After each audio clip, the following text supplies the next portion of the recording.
This morning we're going to be in the book of James, continuing on with our Live What You Believe series. Live What You Believe.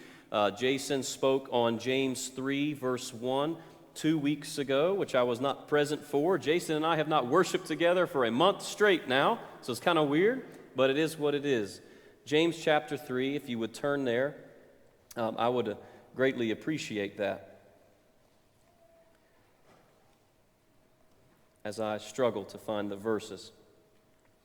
So one of the things that we are going to see as we get into James chapter 3 is this continuing thought process about what it means to take greater responsibility as a teacher of the Word, a teacher of the Word. Now, when I was a teenager, about the age of a lot of the people in the youth group, and I was starting to drive, I may have told you guys this before. I'm certain that I have. I just hope you have a bad memory and have forgotten, so this comes across as new information. But my dad was a really great teacher, particularly when it comes to driving. He's very knowledgeable and perceptive about all kinds of things. And before I ever got to drive on the road, he would go to our elementary school parking lot, put cones up, and make me get used to backing in and out of the parking space to get used to the vehicle turning radius, all that, whatever, before I ever got out there. He wanted me to familiarize myself with the vehicle. Then when I got my first stick shift, he would take me on the steepest hill possible behind our house, make me stop in the middle of it, and get used to catching myself and the feeling of drifting backwards so I could be precise with the clutch, of which I'm sure I burned up quite a bit, but he wanted me to do that. Beyond all of the mechanics and precision of driving, however, the one most important lesson that he taught me was that I was responsible for the lives of every single person in the vehicle. Now, whether they thought about that or not when they entered into my car, it didn't matter. They were surrendering control of what they were in control of at the time to me. And that has always stuck with me because it's just vastly important for us to think about the seriousness of what it means to control something that has tremendous power. I don't know if you've ever thought about being in a vehicle, but you were in a metal box on four wheels. The average human run speed is 7 to 8 miles per hour. You drive it 10 times that in a box on four little tires that spin really quickly. Okay, there's a lot of power in that machine. We don't think about it at all. It's just casual to us. But so understanding and wielding power, and that there are consequences and responsibilities for doing so, should cause us to think about this passage a little more deeply. Because when it comes to really wielding power, what we tend to think about is financial power or physical power or political power, whatever it may be. We think about any and all other kinds of means, and James points us to something entirely different. If you've ever read James 3, you know where I'm kind of heading this morning. But James chapter 3, verse 2 through 12 states the following: "For we all stumble in many ways, and if anyone does not stumble in what he says, he is a perfect man, able also to bridle his whole body. If we put bits into the mouths of horses so that they obey us, we guide their whole bodies as well. Look at the ships also. Though they are so large and are driven by strong winds, they are guided by a very small rudder wherever the will of the pilot directs. So also the tongue is a small member, yet it boasts of great things. How great a forest is set ablaze by such a small fire. And the tongue is a fire, a world of unrighteousness. Tongue is set among our members, staining the whole body, setting on fire the entire course of life, and set on fire by hell. For every kind of beast and bird, of reptile and sea creature can be tamed and has been tamed by mankind, but no human being can tame the tongue. It is a restless evil, full of deadly poison. With it we bless our Lord and Father, and with it we curse people who are made in the likeness of God. From the same mouth come blessing and cursing. My brothers, these things ought not be so. Does a spring pour forth from the same opening both fresh and salt water? Can a fig tree, my brothers, bear olives, or a grapevine produce figs? Neither can a salt pond yield fresh water. If you listen to anything at all that I just read, you will note that your tongue is very dangerous if it is not controlled or restrained. I intended to bring a bridle on stage with me and have just left it in Jason's office.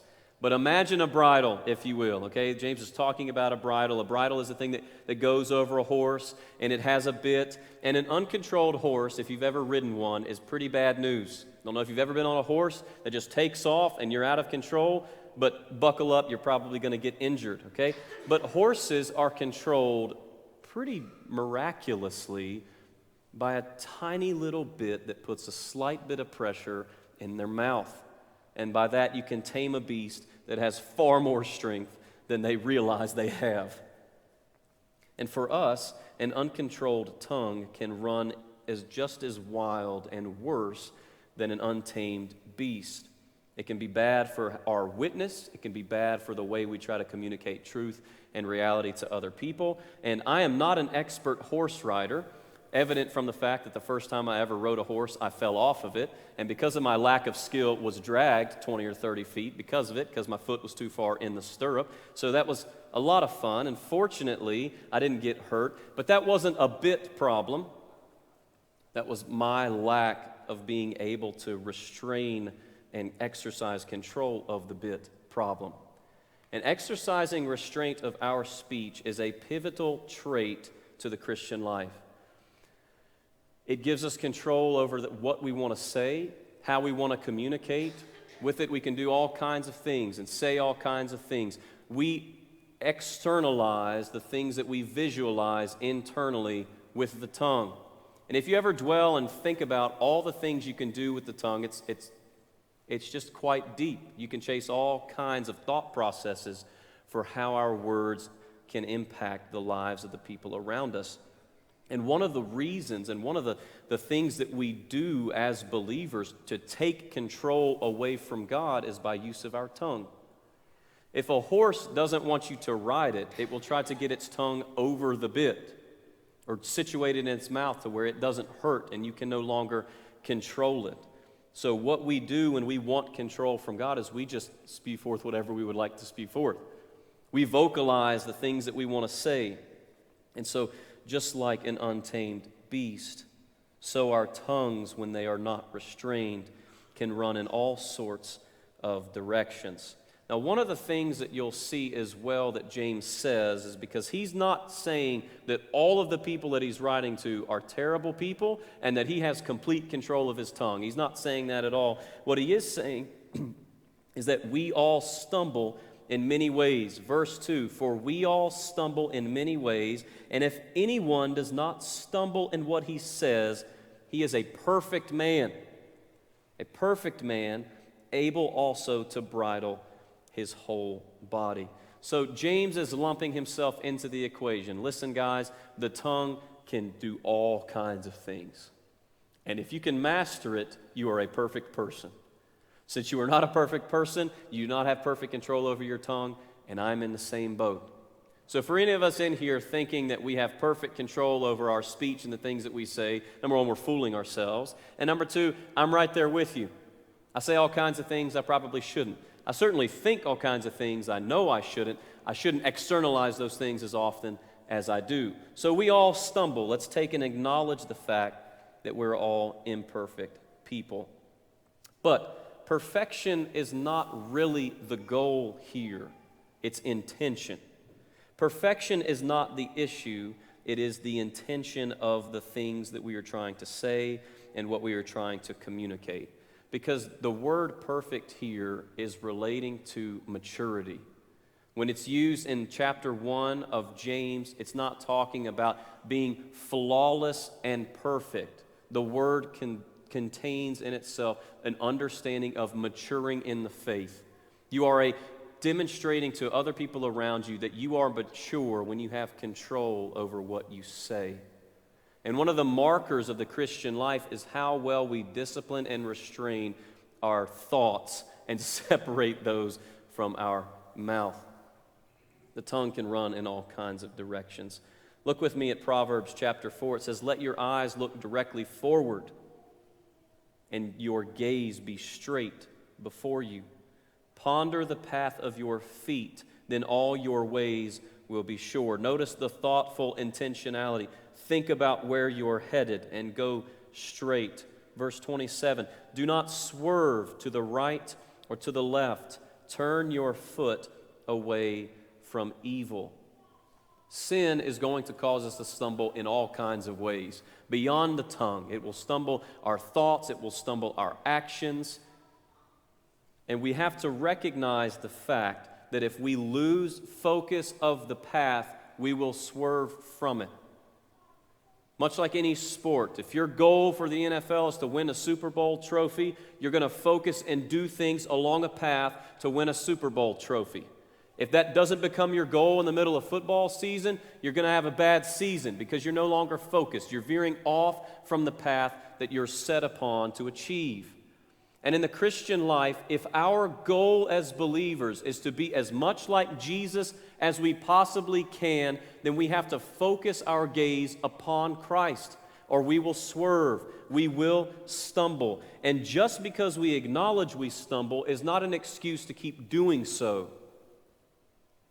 I'm imperfect. Well, I'm just a potty mouth, or I just am a loose cannon when it comes to my language.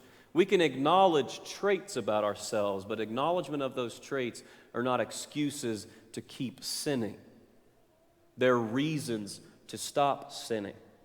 So James is wanting us to be intentional about our walk, not perfect in it. He wants us to grow in maturity and understanding and to be thoughtful about the way we approach life.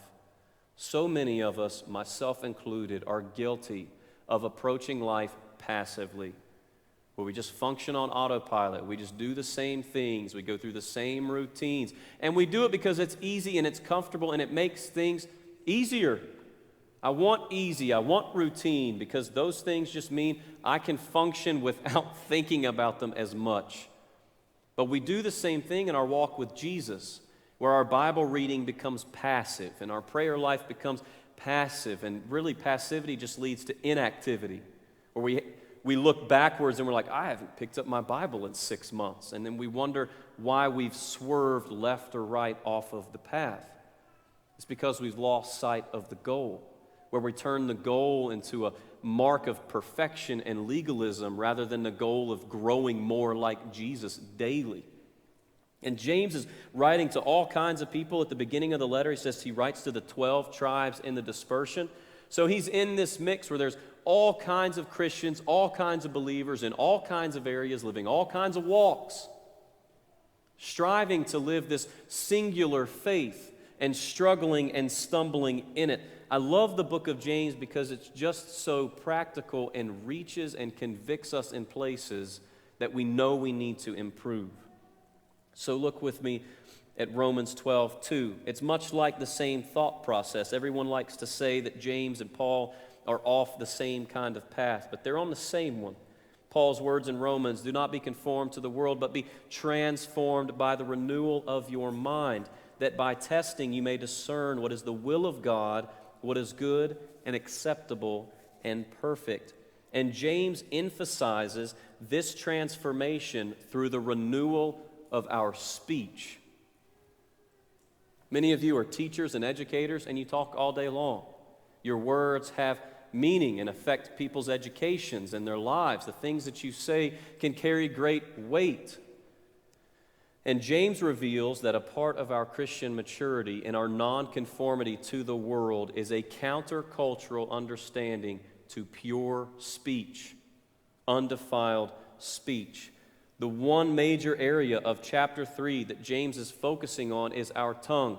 You'll see the passage where it's noun after noun. He's talking about bridles and bits and rudders and fires, poison and reptiles, sea creatures. And the tongue becomes the center point for that. Not only that, but the tongue becomes the center point for all kinds of actions. Stumbling, setting ablaze, it steers, it tames, it blesses, it curses, it bears, and it springs forth. So many things that our tongues can do, and it just rests in our mouth every day. It's a weird thing to think about the consequences of our actions, and much less the consequences of our words. The primary reason that James addresses the tongue, like why didn't he address any other aspect of our life here in this chapter? Why is there so much focus on verbalizing things? It's because use of our tongue reveals much about where our hearts are.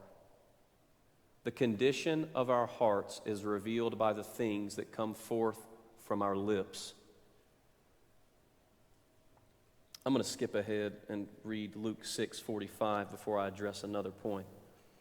The good person out of the good treasure of his heart produces good, and the evil person out of his evil treasure produces evil. For out of the abundance of the heart, his mouth speaks. Out of the abundance of the heart, the mouth speaks.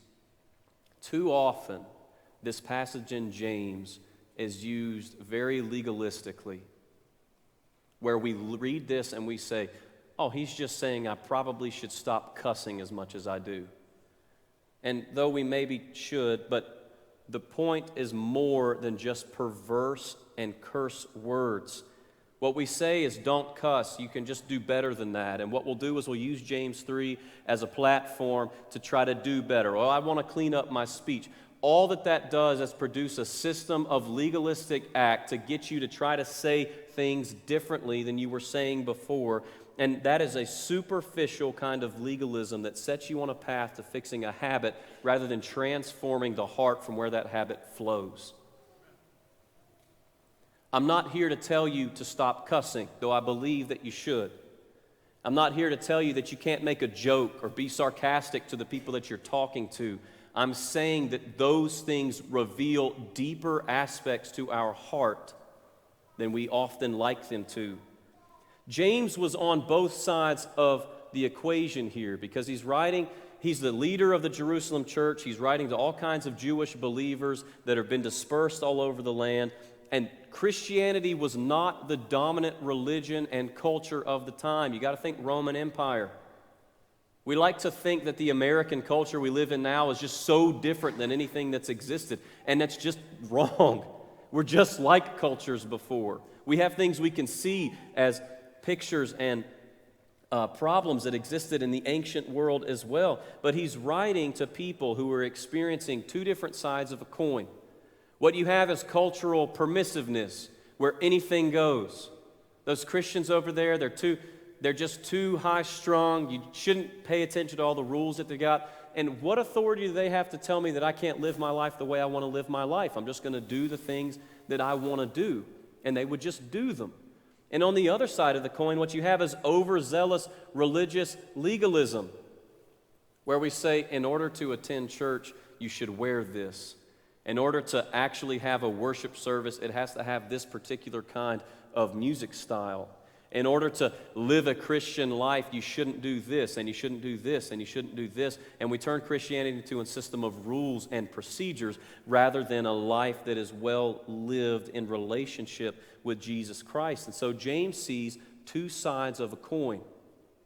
Because we can easily take what he's written and say, well, I'm just going to stop saying the cuss words I'm guilty of saying. Which a decade ago I did do. That is not a self-righteous thing. But what I want to encourage you with by saying is it took me 6 months to break a habit of just cussing. That's not the point of the passage. The point of the passage is purity of heart. But it takes work to purify our speech. You will not clean up the things you say until you start running more toward Jesus Christ. You will not clean up the way you live unless you live like Jesus Christ.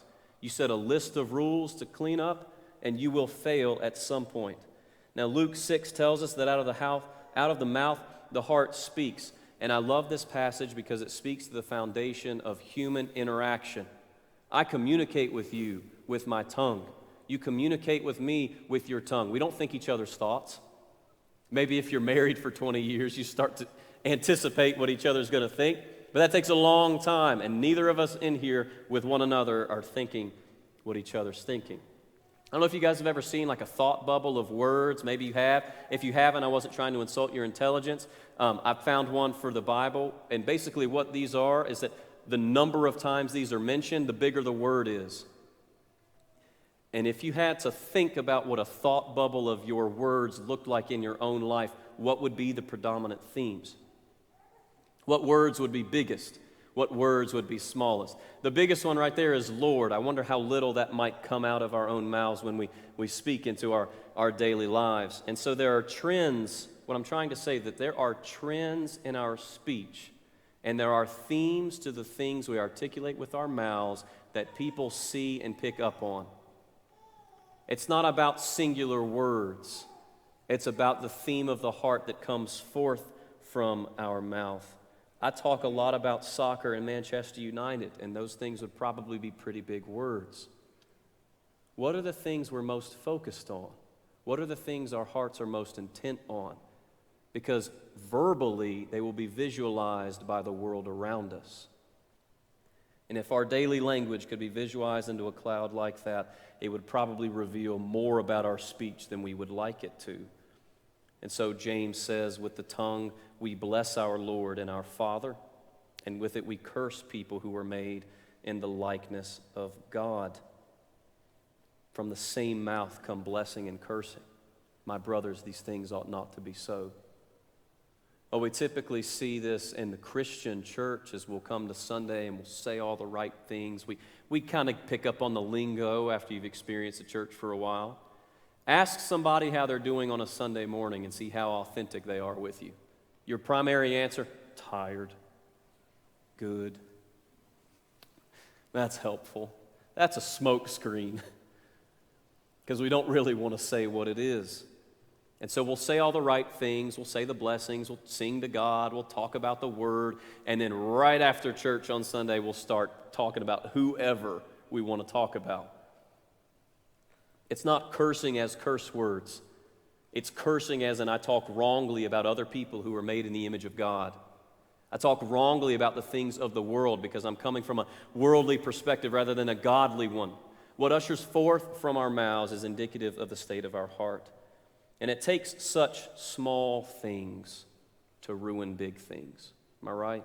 You guys have seen that happen. It takes just small little things to change the whole trajectory of how life goes. Look again in the middle section of chapter 3. If we put bits into the mouths of horses so that they obey us, we guide their whole bodies as well. A horse is incredibly strong. I know several of you have ridden them. Maybe several of you haven't. It is like a majestic thing to ride on the back of one of these animals. And you control them from a little tiny metal piece that sits on their tongue. Look at the ships also. Though they are so large and are driven by strong winds, they are guided by a very small rudder wherever the will of the pilot directs. So also the tongue is a small member, yet it boasts of great things. How great a forest is set ablaze by such a small fire. Just takes a cigarette in a forest, and you have a forest fire. So too our tongues do the same. And then he goes on to talk about the tongue being a world of unrighteousness, filled with deadly poison and set on fire by hell itself. Okay, James, chill out, buddy. I don't want to hear anymore, right? Now, do you walk around with your tongue full of poison? No. Is your tongue burning right now? No. But the effects of our words are much greater than we probably want them to be at times.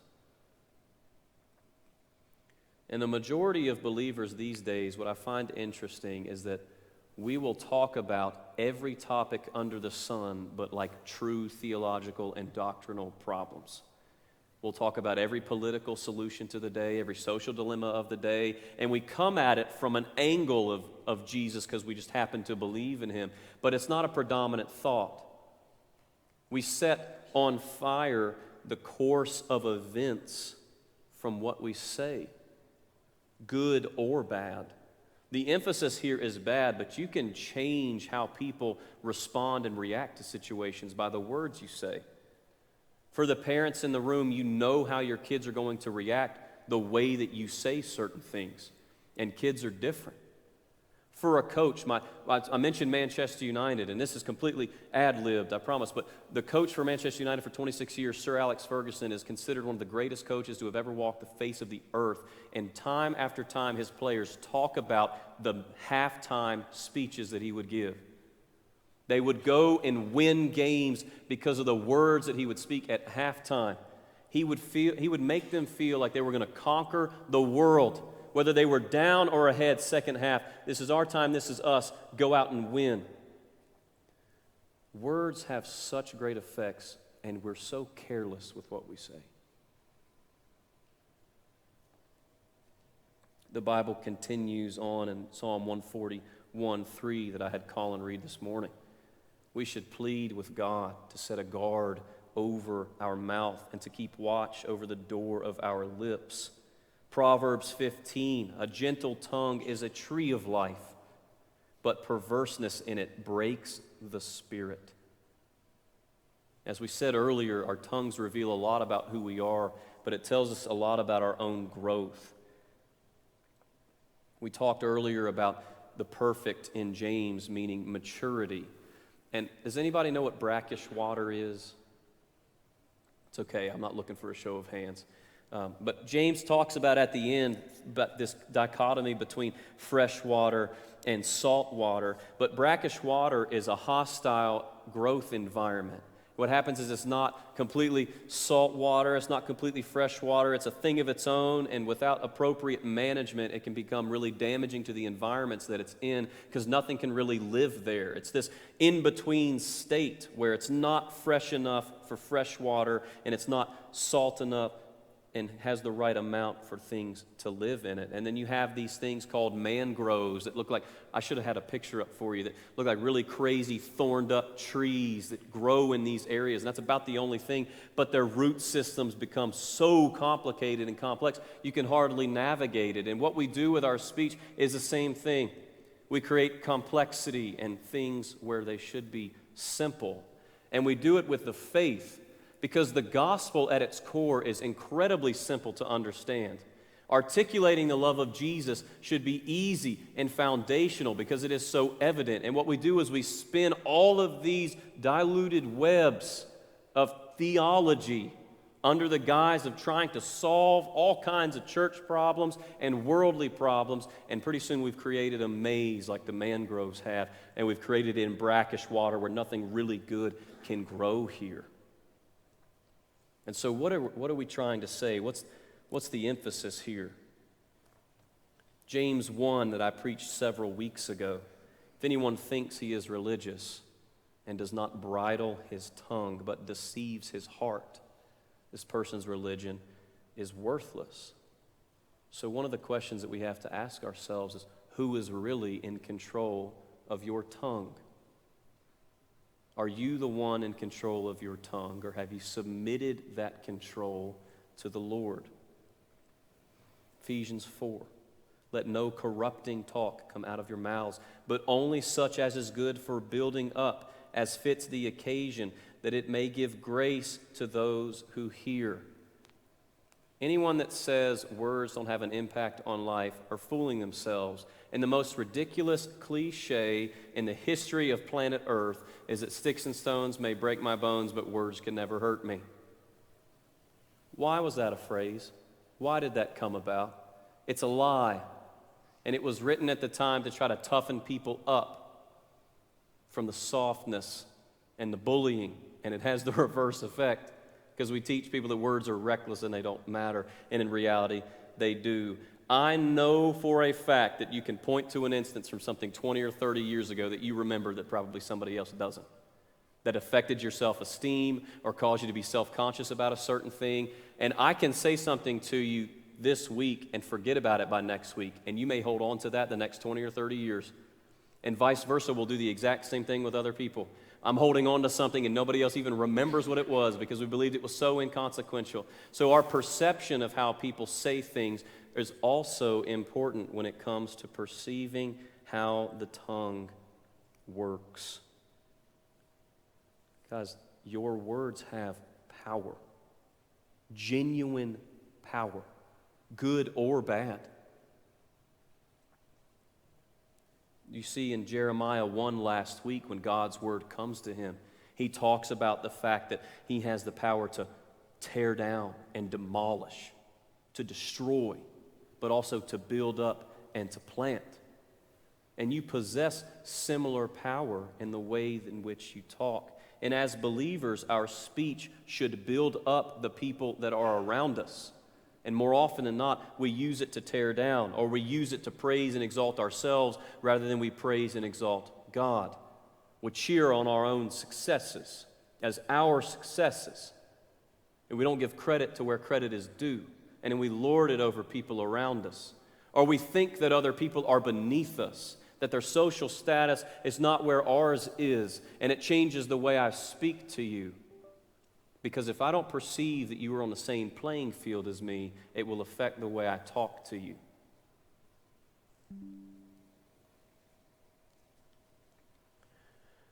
Does your tongue reflect Christ's heart?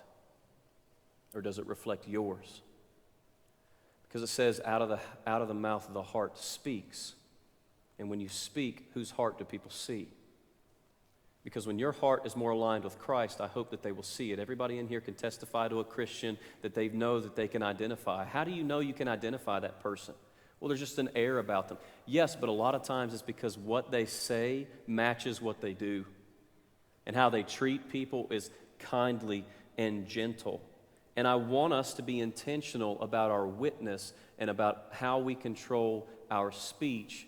And this whole time, we've talked about all the ways in which the tongue can do wicked things, and I've not given you any advice as to how to do that.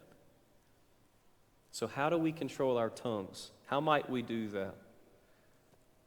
You will not control your tongue unless you first surrender your life to Jesus Christ.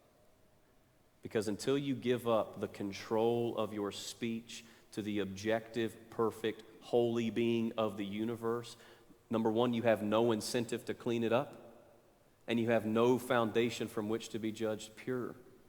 But more than that, we have to recognize humility. Pride affects the tongue and our speech because we belittle other people, or we think about people in different ways than we should. And you are not always right when you speak, by the way.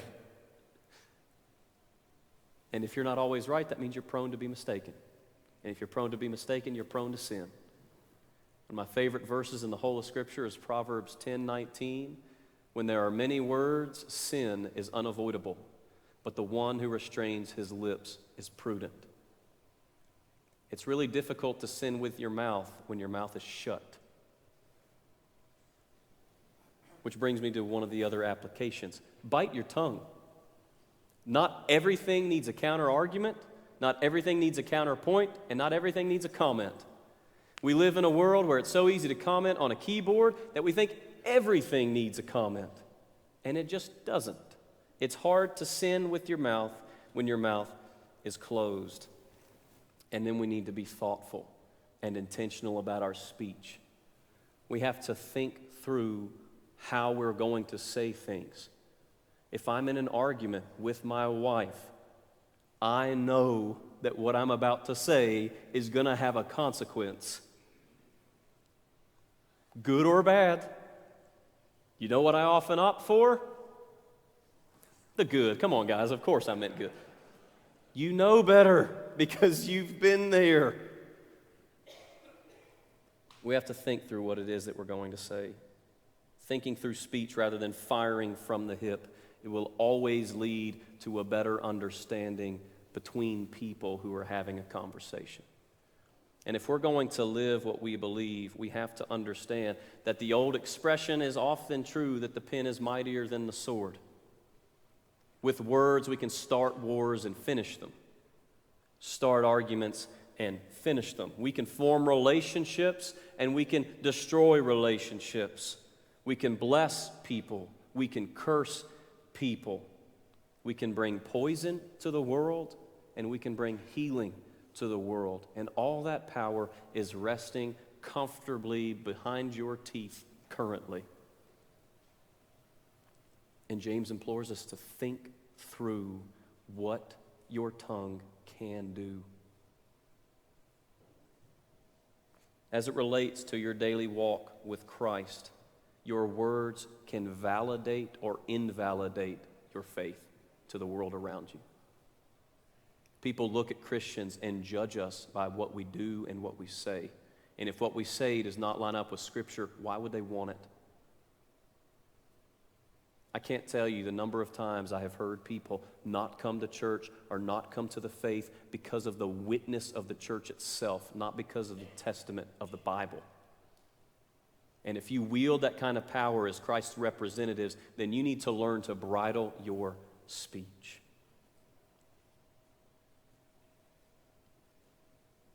And as our culture continues to devolve, and as Christianity becomes less and less popular in the world or in our nation, because you check any statistical trend from the last year and it will show you it will decline, and it is continuing to decline. When it becomes harder and harder to stand up and to speak truth in a world that counters what you say is true, are you going to use and leverage your tongue for righteousness, or are you going to shy away from the powers that be in the culture? Because too often what we do is we'll read a passage like this as well, and we see all the negative and we don't see the positive, and we will shy away from speaking true power in life to people that genuinely need to hear it. So is your controlled tongue going to glorify God, or is your uncontrolled tongue going to bring dishonor to Him? And if we are striving to live out what we believe, then we have to say what we believe to the people that we encounter.